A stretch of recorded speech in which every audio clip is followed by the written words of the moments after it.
Christophe, donc je rappelle que vous êtes professeur-chercheur en psychologie sociale, spécialiste des émotions, et donc on va parler de l'émotion du 21e siècle qui est la peur. Est-ce que les Français ont peur ? Alors la réponse est très clairement oui.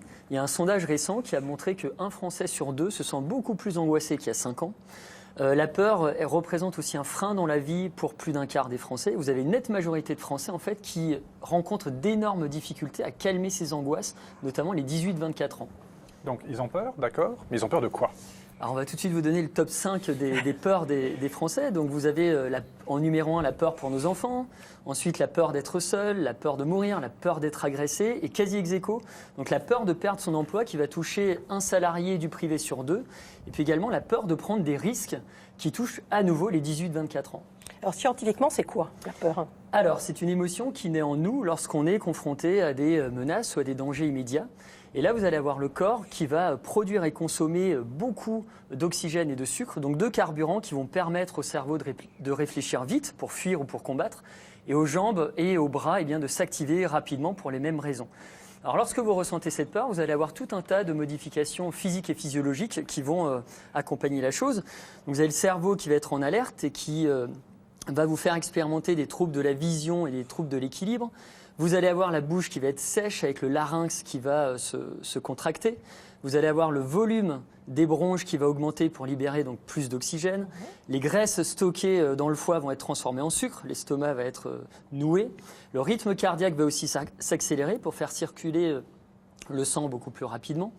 Et au niveau de la peau, vous allez avoir peut-être la chair de poule, une pâleur, etc. Et vous allez avoir une tension musculaire qui va gagner à peu près tout le corps, et notamment les bras et les jambes pour s'activer, pour fuir ou pour combattre. Alors on a bien compris qu'il y a un côté positif de la peur, mais est-ce que, ça fait un peu Star Wars, mais est-ce qu'il y a un côté obscur de la peur ? Alors il y a un vrai côté, il y a un vrai dark side, il y a un vrai côté Dr Jekyll et Mr Hyde. Il faut juste savoir qu'aujourd'hui, à notre époque, vous avez 9 peurs sur 10 qui sont totalement imaginaires, infondées, donc elles n'ont pas lieu d'être. Et le problème, c'est que le cerveau, il se fait un petit peu avoir comme un bleu. Et il va sortir l'artillerie lourde, physiologiquement parlant, c'est extrêmement énergivore. Et à force de sortir le bazooka pour tuer une mouche, vous allez vous mettre en danger. Donc il y a tout un tas de risques psychosomatiques qui sont liés à ça, risque d'hyperglycémie, risque d'hypertension, d'eczéma, troubles du sommeil, de l'alimentation. Et ce trop-plein d'anxiété va amener une grande partie d'entre nous à consommer des boîtes d'anxiolytiques, plus de 40 millions chaque année. Donc avec tous les soucis, notamment au niveau de la sécurité sociale, que ça engendre. Il y a des prédispositions à ces peurs infondées ou pas ? Il y a des profils à risque ? Alors il y a des profils à risque. On sait que ce qu'on appelle les overthinkers, donc ça c'est les personnes qui ressassent systématiquement les choses, les personnes qui ont des troubles de la personnalité, les individus qui ont des tendances névrotiques, les individus qui ont un quotient intellectuel très élevé et un quotient émotionnel très faible, toutes ces personnes-là sont extrêmement sujettes à l'anxiété. Et puis vous avez également des prédispositions génétiques.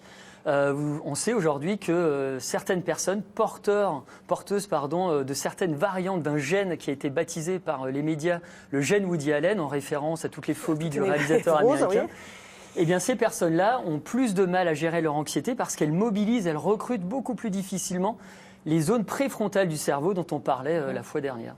Mais entre hommes-femmes, entre Marina et moi, est-ce qu'on est tous égaux face à la peur ? Alors ça, c'est la question qui fâche un peu. On sait qu'à partir de 11 ans, effectivement, les filles vont être 6 fois plus exposées que les garçons à l'anxiété, notamment parce qu'à l'adolescence, il y a toute une pression socio-économique avec les canons de beauté qui sont véhiculés dans les magazines, qui vont comme ça peser sur les épaules des filles, et jusqu'à la fin de leur vie, il y aura toute cette question liée au corps. Et on sait par exemple qu'une femme angoisse, à des pensées anxiogènes vis-à-vis de sa ligne, son corps et de sa jeunesse, à peu près 36 fois par jour, certaines à vous-même en avoir toutes les 3 minutes.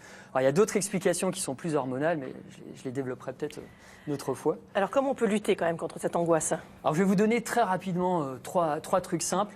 Développer son intelligence émotionnelle, parce qu'on sait que les individus qui sont doués d'intelligence émotionnelle sécrètent moins de cortisol, arrivent beaucoup plus facilement à calmer leur anxiété et ont 3 fois moins de chances de tomber en burn-out.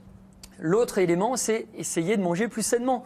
On l'a dit précédemment. Les insectes. Tout à fait, parce qu'on sait que le microbiote, anciennement baptisé la flore intestinale, agit comme un mentor sur notre mental. Donc, l'Alsacien que je suis vous dirait de manger du chou, parce que c'est un probiotique naturel qui permet justement de faire baisser... Défendons nos régions. Exactement, l'anxiété. Et en troisième Troisième truc à faire, c'est un petit message pour les entreprises, parce que beaucoup de nos anxiétés, beaucoup de nos peurs, beaucoup de nos angoisses sont issues du monde du travail. Et si on les cumule trop, si on a un surdosage de tout ça, eh bien on devient sujet au burn-out. Donc moi, j'appelle également les entreprises à se doter d'outils pour prévenir justement de ce mal-être, de cette anxiété qui est en train de ronger beaucoup de nos entreprises. Et l'intelligence émotionnelle, on la développe comment? Alors on la développe, il y a tout un tas de choses. On avait donné une application la fois dernière gratuite, Dr Mood, M-O-O-D, qui permet de comprendre ce qu'est l'émotion, ses bénéfices, ses inconvénients et comment la réguler. On peut aussi, par exemple, je vous donne vite ce petit truc, lire des romans de fiction.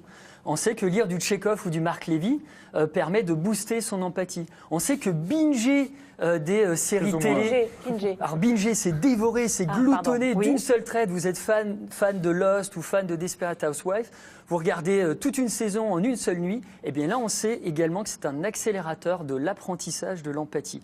Et puis j'invite tous les parents qui ont des ados à leur faire écouter beaucoup de musique lorsqu'ils ont à travailler, parce qu'aujourd'hui vous avez des laboratoires à Genève qui permettent, grâce à tout un tas de résultats neuroscientifiques, de montrer, de démontrer qu'en faisant quelque chose, en écoutant une musique qu'on aime, on développe tout un tas de compétences émotionnelles.